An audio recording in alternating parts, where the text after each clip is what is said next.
Have you ever found yourself locked out of your own phone, unable to access your home or work because it was set as a trusted place?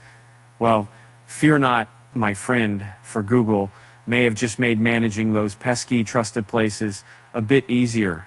And recently, they redesigned the feature, making it more user-friendly and accessible. In the past, setting up trusted places involved several steps, but now Google may be simplifying access to this setting in the near future. To reach trusted places now, you'll need to navigate differently. Go to Settings, Google, Security, Trusted Places instead. Keep an eye out for this change in the latest Google Play Services beta.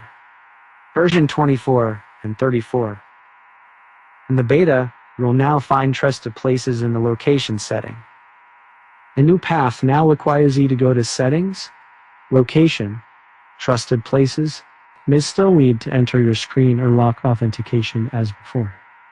Initially, the Trusted Places option appeared dimmed and inaccessible directly. However, by utilizing the Activity Launcher, you successfully gained access to it.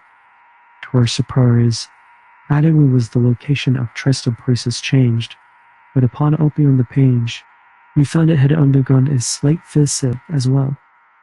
This is a fresh project featuring temporary location markers. At the moment, many features such as removing or adding a location aren't functioning properly.